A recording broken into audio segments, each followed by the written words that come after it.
Hello, friend, and welcome back to the Alex Makes VR podcast. In today's episode, we're going to go super practical. I want to talk about how you should schedule your days. So, a nice step away from the holistic stuff for today's episode. If you've got a subject or a question that you want me to tackle in these podcast episodes, please reach out to me. I would love to hear from you. Alex Makes VR on Instagram and Twitter. And just so you're aware, I have a newsletter that I send out fairly regularly, which kind of covers some of the biggest takeaways and the biggest tips and tricks that I've found creating a career or a business in VR that I love. So that might be helpful to you. You can sign up to that newsletter at alexmakesvr.com. Okay, I know what you're thinking. You're thinking, Alex, how on earth are you going to be able to schedule my day? You have no idea what my day looks like, what my life looks like, what my responsibilities and commitments are. And that's true. That's very true. This is a subject where, of course, I'm not going to be able to, as much as I would love to, because I do love organising and scheduling things for people. That's the producer side of my brain working there. At the same time, I'm not going to be able to do that for every single person.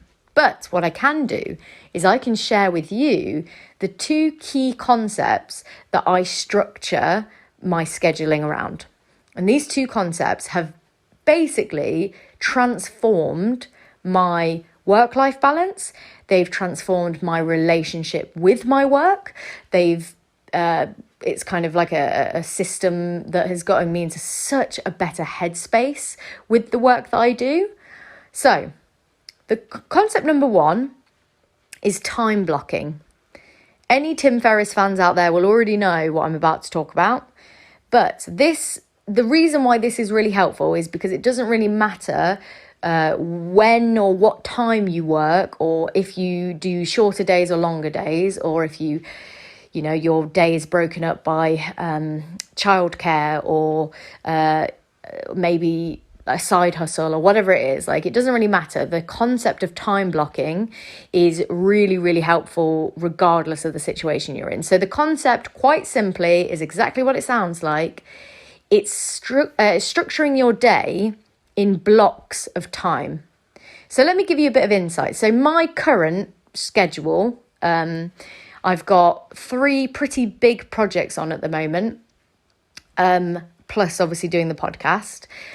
And so the way I structure my day is I will have a set 2 hours in the morning. And this is from the moment I wake up to the moment I have breakfast. Those 2 hours, I'm not like a massive breakfast person, so I'm quite comfortable to go a couple of hours in the morning without eating. You might eat first, but anyway, I have a block of 2 hours, which is all about me, putting me first, putting my mental health, my physical health, everything, putting all of that first. And this has taken me years to get to the point where I've realized that this is what I need in the morning, because I was absolutely the kind of person that used to wake up, look at my phone, start replying to emails, start replying to texts, I've realized now that was just a horrific way to start the day, because automatically you're in defense mode, you're in reactivity mode. So now what I do, that first 2 hours, I spring out of bed like a little, no, I don't. I drag myself out of bed oh God, why am I up at this hour? Body, what are you doing?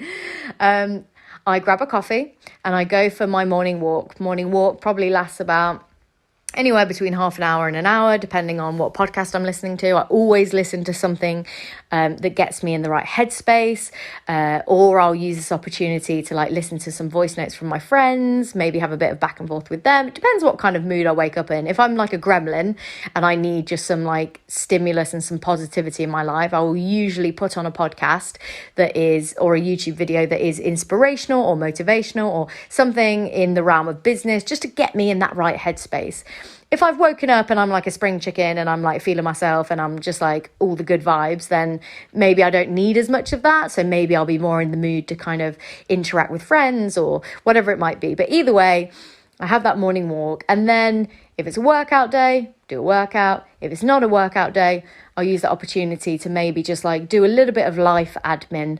So, stuff that I've kind of got on a list called literally life admin, stuff that, looking into that phone bill or paying that person or whatever it might be. So I do like that bit in the morning. Or this might also be like things like just stupid stuff like empty the dishwasher, put some washing on, like that, just little stuff. So that first 2 hours, it's all about me. That usually without fail gets me in a really good headspace. Even on days, I would say that there's probably at least one day a week where I'm like just a total bitch. Like I'm just in a vile mood, just not in a good headspace. And even after doing this 2 hours of putting myself first and trying to get in a good headspace, still nothing. I'm still in a bad mood. But I've definitely still, even on those days, noticed that I'm a lot more focused, or I'm a lot happier, or I'm a lot, I'm a lot better than what I was when I first woke up. Whereas I used to be the kind of person that if I woke up and I was in a bad mood, that was it. The day was a write-off. I'm rescheduling all my calls. I'm rescheduling everything. I'm not doing anything today. I'm a gremlin. Whereas now I found that this morning routine really works for me. So that's my first time block. And then my second time block will usually be project-based work. So I will try not to look at my emails at this point, but so it depends on, right now I'm in the midst of a couple of projects where I'm like, I need to check my emails just in case something urgent has happened, or like I need to make a change, or there's something that I've missed. So maybe I'll check my emails, but I try not to. This is the key. Don't keep checking your emails. Delete emails off your phone. Have set times where you check your emails every day. So in this next like project block, maybe I'll spend half an hour on emails, but usually I'll dedicate it to, okay, this is the task for the day. And the key here is that you really do carve out a good chunk of time. Like I like 2 to 3 hours, but if that doesn't work for your schedule, maybe you do like a 1 hour time block and you commit to doing that task for 1 hour. And that means doing that task, not checking your phone, not going on social media, not flip-flopping or like seeing those notifications from your emails coming in and, I'll just reply to one more email. No. Like you stick to that project block and you do it. And if you're the kind of person that doesn't necessarily have, so it could be that you use that project block to like, okay, I'm going to respond to comments on social media, or I'm going to respond to messages, or I'm going to send a load of bulk emails out to like try and get some more clients, or I'm going to use this opportunity to write that new draft of my script, or whatever it might be. So you have your project block. Then obviously it's kind of like afternoon now. It's like you have a little bit of lunch maybe. And then you have your second project block. Same story, right? And that can be, and basically what I'm saying here is by blocking out your time, what you're going to do is you're going to save yourself so much mental energy, because there's like been loads of studies into this, but when you try and like constantly task switch, when you constantly move back and forth between concentrating on things, when you're constantly interrupted by notifications, or when you're constantly being bombarded, your brain can't think properly. Your brain can't get into that flow state that you can get into when you just concentrate on one thing.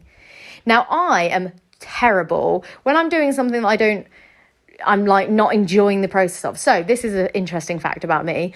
Although I love script writing, I love coming up with ideas and I love creating projects, right? Script writing, I think I'm pretty good at it, but it is one of the most painful processes for my brain to concentrate on. I find it very, very difficult. Probably because when I like to work, I like usually to have something on in the background. So it's not like I'm just sat in silence, but I find script writing very hard to do with that. I have to be in silence when I'm writing a script.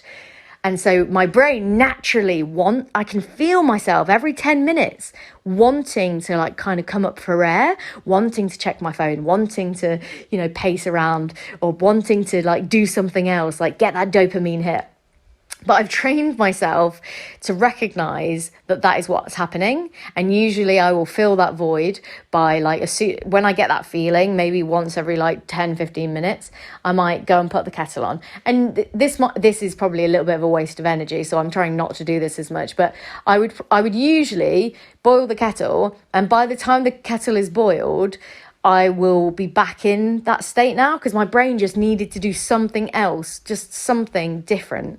So now I try to, if I'm in that state, I'll try to just pace around the house, or to be fair, food is a massive comfort thing for me. So like, I'll like go and find a biscuit or something to eat, and then I'll come back to the task. But the key is not to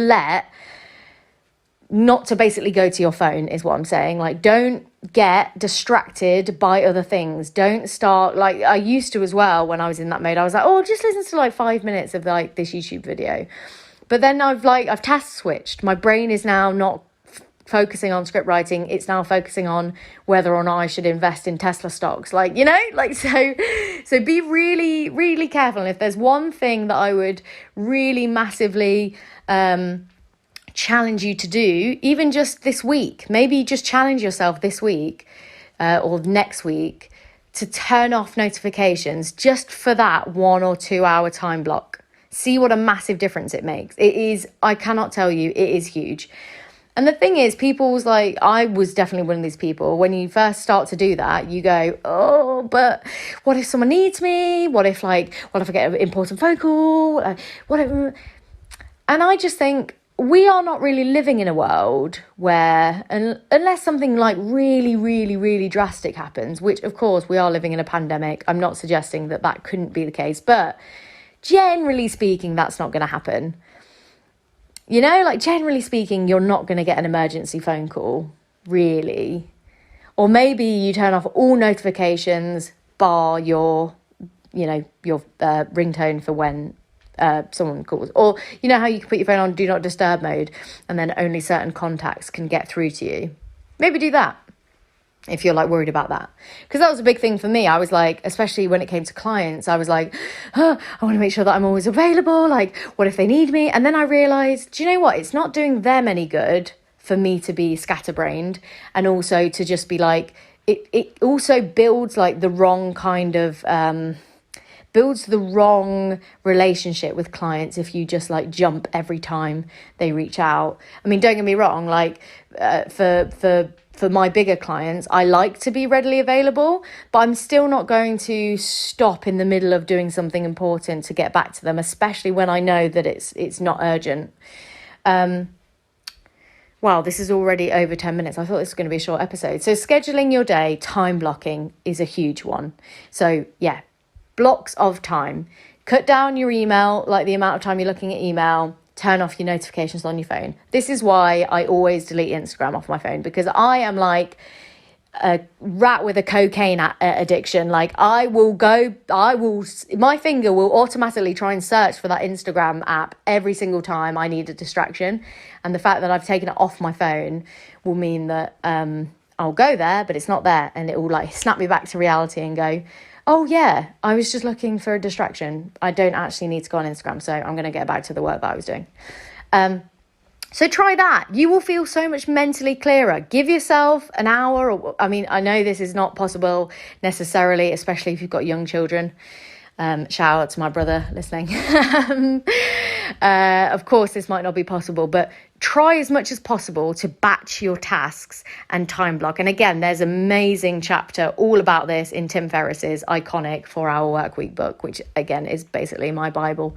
So check that out. Okay, the second theory that I just want to briefly touch on is similar. It's a similar idea, but if possible, this is a theory that they use at Google, which is about having different days of the week be for different types of work. So I can't remember the exact study, but I read it ages ago and it really stuck with me, this idea of having different days for different things. So Mondays, for example, not the best day for creativity, not the best day to just dive head first into a really creative project. For me personally, not the days that I do the best writing. And that could be different for you. Like you could do the best creative work on a Monday. This is why you have to kind of like trial and error and see what works best for you. For me personally, I found that Tuesdays and Thursdays are usually the days where I'm in my best mindset. I've kind of warmed up to the week. Wednesdays are usually more kind of project focused, like client days. I'll schedule a lot of my calls or meetings if I was not like quarantined at home. I would schedule all of that for like a Wednesday, because by then I've kind of warmed up to the week. I've done a lot of kind of like more admin based stuff and more practical logistical stuff on a Monday. I've gotten into a creative flow on the Tuesday, and now I'm like gonna have a little bit of a break. I'm in the best mindset. I've gotten some creative work done, but now I'm gonna look at a kind of connecting with other people. I'm going to do my external facing stuff on a Wednesday, and then Thursday back into a creative flow if I'm feeling it, or this might be the time when I'm recording more podcasts, because I feel like I can be creative in my podcast, but I'm also not having to like think too much, because I'm just drawing on my current experience. And then come to Friday is like, we're like winding down for the weekend now, so maybe I just like don't do much work at all. Maybe I finish some creative stuff, like maybe I send my final emails. But the beauty of sending emails on a Friday is that you know you're not going to get a response. And that is why I secretly love to send emails on a Friday. But if you're sending emails that you want responses to, definitely wait till the following week, as I discussed in my episode on the perfect follow-up email. Thinking about each day as its own theme. Now, again, this will totally depend on where you are in life, what your commitments are, whether you have the kind of flexibility and freedom to decide what kind of work you want to do on those days. But especially if you work for yourself, maybe have a think about dedicating a certain type of work to a specific day, because I found that really helps me. It helps me keep motivated, because I found like a nice flow with the balancing of more creative work versus more kind of practical, logistical, admin-y type work. I found a rhythm with, I tend to find that I do prefer to have calls on like Tuesdays, Wednesdays, usually because Mondays I am just like warming back up to the week, and I find going into calls on a Monday, like it's very rare that I will schedule calls for a Monday, because I just know Monday is all about getting into that right headspace for me. It's about getting back into, right, what do I want to achieve this week? And that's another big thing, which I wasn't planning on talking about, but have like a clear goal for the week. So every single Sunday, I record myself a little progress video, which will probably never ever see the light of day. But I started that when I first started writing Bad News, because the one thing that I forgot / didn't do with Key to Like was I didn't document the process. I didn't talk to myself about like what that was like every step of the way. And I wish I had. So with Bad News, every single Sunday, I record a little private video for myself about what I've done on the project that week, or if I've not done anything, why, where I'm at headspace wise, where the kind of wider world is, to give some context. But anyway, so I do that, and then straight away after that I write down my goals for the following week. So I'll go through the goals, and usually it's one overriding goal. So this is the big thing that I want to get done this week. Have I done it? And then I'll have like subsequent goals, but not too many. The key is to be quite focused with what you're doing. So for this week, for example, my focus is podcasts. That's my main focus for this week. Last week, my main focus was finishing scripts. So I had 2 big scripts that I needed to finish.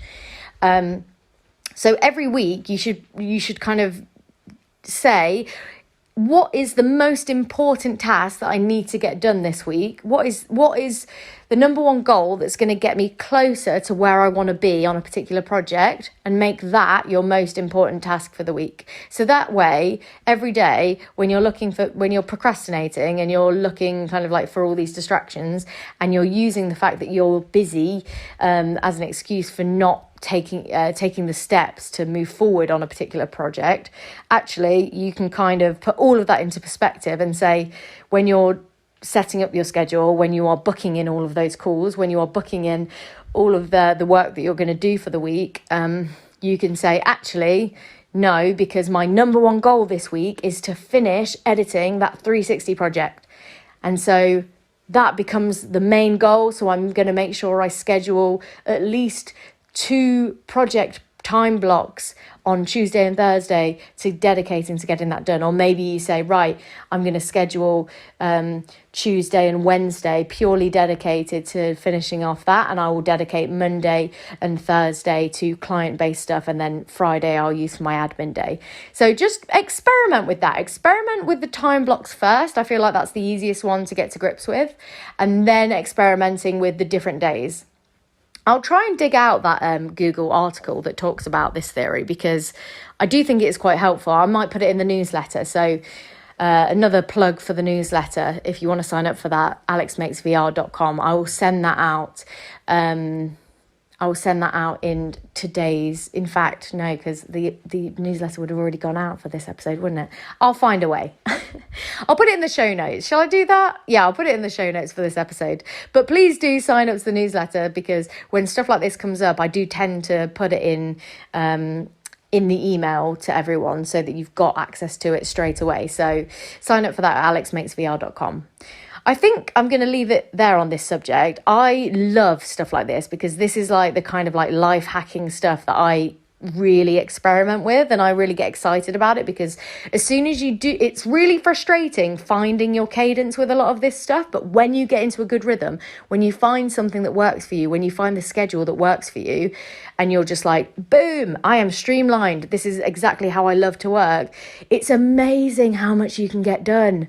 Oh my God, you realize that the whole time you were trying to do stuff, it was like trying to swim in the opposite direction to the current. And as soon as you find your schedule and you find a routine for yourself and a way of blocking out your time that works for you, it's like finally swimming with the current. Oh, beautiful. Anyway, please reach out. Let me know what you think. Let me know if you, I'm setting you the challenge now to try and do this next week.